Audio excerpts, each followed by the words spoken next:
Welcome back to Alchem Energy. This is video 4 of the 5-part video series, Alchem Energy, Transforming Pain and Suffering into Peace, Freedom, and Fulfillment. Thank you for coming back. I'm excited about this video. It's a very deep and profound truths are taught in this video that can have extreme, deep, lasting effect in your life. So video 2 helped us transform current pain and suffering into peace rather quickly, and removing it from the physical body, and even starting to put the seeds of truth back in to your conscious awareness.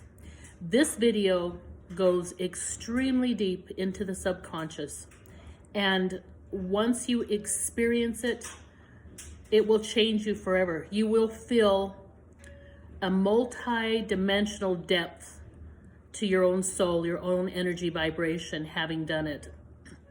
This is the video on doing shadow work, bringing what is dark out into the light.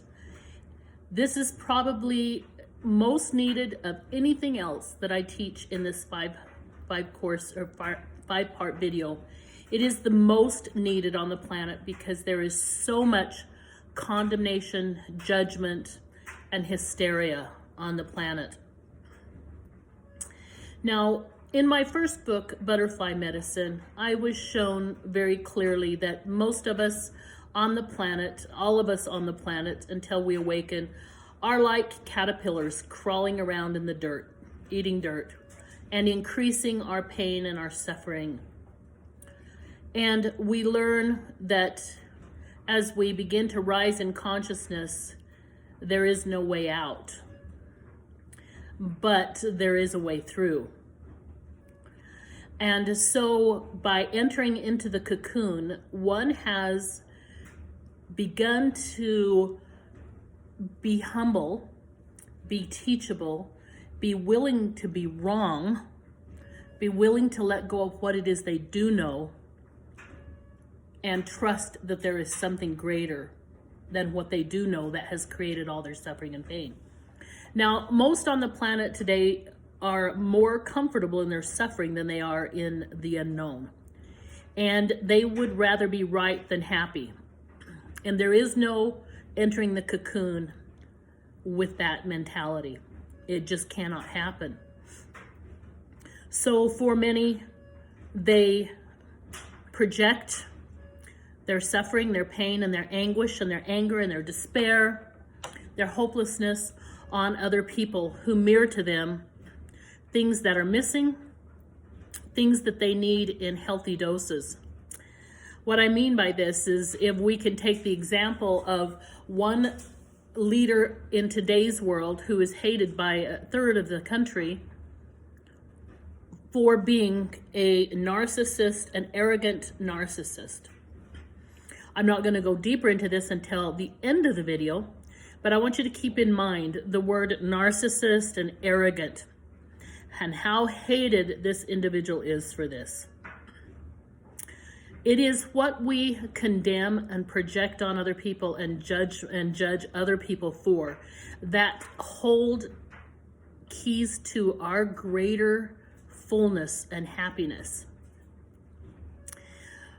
I'll say this once again, it is our judgments and our condemnation of other individuals and the characteristic those individuals have that holds the keys to our expansion in consciousness, takes us from a one-dimensional paper diamond into a multifaceted, exquisite, energetic diamond.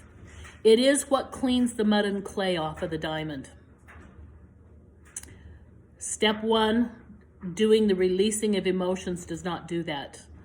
This is the key to removing the mud and clay from our perceptions and having that brilliant light shine out of our very souls. Because within what we condemn and judge are missing pieces to our own wholeness. Now, I have heard before that in the original Aramaic scriptures, there was no word that equaled perfection in the English language, or perfect in the English language, meaning flawless. That the original said, "Be therefore whole." I love that because it's very different than being flawless. It is taking it's taking something that might be thrown away and making it absolutely beautiful, and thereby imbuing our very soul with a broader, deeper understanding, meaning, and wholeness. Okay, so how we do this, and I'm going to share some examples at the end of the video, at the end of the process. I'm going to share some examples with you about what this looks like. First, I'm going to share with you the process itself, okay? So come to mind if you're angry, upset, if you're judging, condemning somebody, what it is. Did someone betray you? Someone lie to you? Is someone mirroring to you narcissism and arrogance and you hate that? What are they mirroring to you? I, for one, had a judgment about people who gamble, who are ignorant and gamble, and people who were bitchy. That was something that I had a really hard time with. I was terrified of ever being called a bitch. Another one is I was very triggered, and I'm going to use that word. I was very triggered by anybody who was controlling other people, other adults. So I use the word triggered because it's a powerful word that tells us we have unfinished shadow work to do. Okay? Very, very important. All right? So when you bring these characteristics, when you bring these individuals to mind, start to begin to write down, to think about and write down what it is that they do that drives you crazy, that you judge and you hate and you condemn. Are they lazy? Are they deceitful? Are they betraying? Are they controlling? Are they lazy gamblers? Are they bitchy? What is it that they do that drives you absolutely nuts? And formulate those characteristics. Write them down, think about them. Then I want you to, next step is I want you to bring to mind 3 people, 3 individuals who have this characteristic, have these characteristics that you right now are being triggered by, are loathing. They don't have to be real people. You can think of 1 or 2 that's real, maybe, that's fine, but also add some, have 3 total. Have 1 or 2 that may be completely fictitious, and you just create them and make them as nasty as you possibly can with this characteristic, okay? Then I want you to close your eyes, begin to count down from 10 to 1, taking a big deep breath each and every time, just as we did in the other video. And when you reach 0, I want you to find a place. Maybe it's in your house, by the front door. Maybe it's at a bus stop. Maybe it's at the airport and you're sitting at one of the gates, but somewhere where you're going to receive guests. Now imagine these 3 beings, these 3 personages, these persons, either ringing your doorbell, driving up on a bus and getting off as you're at the bus stop, getting off the airplane and walking onto the gate where you're standing. Wherever you have them, have these 3 people, they're coming to meet you, okay? And I want you to imagine each one of them waiting in line to spend some time with you, to teach you, okay? And as you stay in a state of relaxation with your eyes closed, each one of them, take them for a little walk. take them for a walk. Imagine looking into their eyes and asking them, please teach me the positive aspect behind being narcissistic and arrogant, or whatever characteristic is triggering you. Please show me what it is that I am missing so that I might be whole. And then I want you to stay in a very relaxed state where your mind is focused only on this walk with this being, and I want you to be still and listen to what they have to say to you.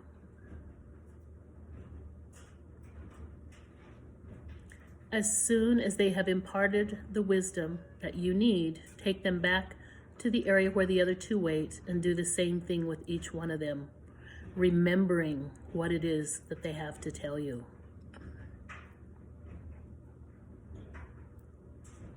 At the end of walking with all three of them, I want you to thank them for teaching you how beautiful it is to own the positive aspect of what it is you condemned and judged previously. And then I want you to take all three of them and pull them and integrate with them. Integrate in the positive aspects of them.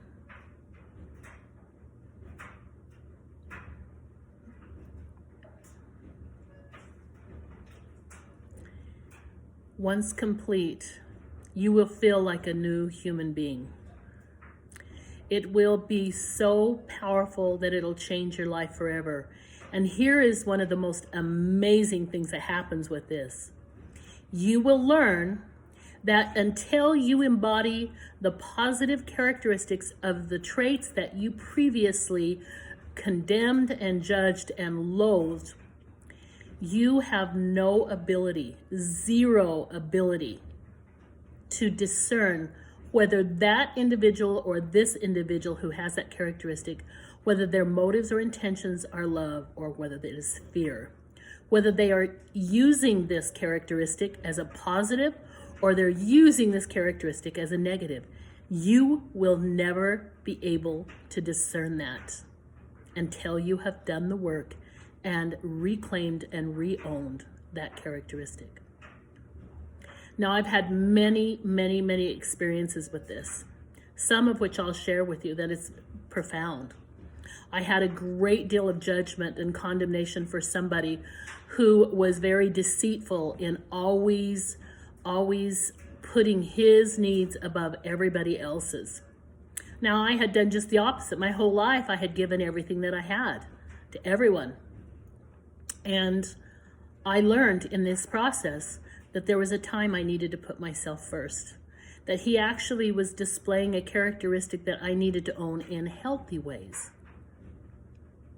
It was a profound experience for me. Like getting on the airplane, you're told to put on your own oxygen mask first or you won't be able to help anyone else. So I was a different person after that experience. I was so grateful for the experience and what it taught me. 3 other times that I will share with you that was profound.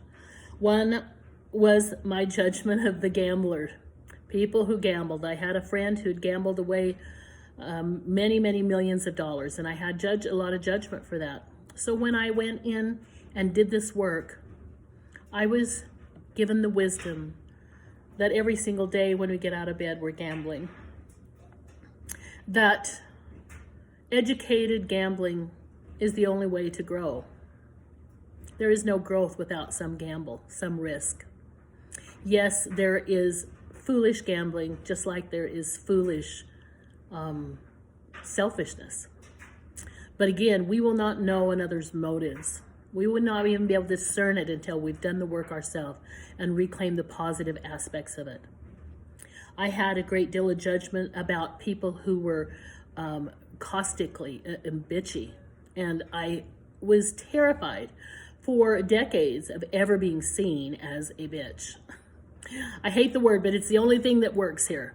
And I came to understand deeply that those who would like to use and abuse you are able to do so because you're afraid of ever being seen as the bitch. And that there is a time to stand up for yourself, to say no. And those who would use and abuse you would love to call you that name to get you to crawl back in your hole. When I was complete with this part of my shadow work, I owned the bitch.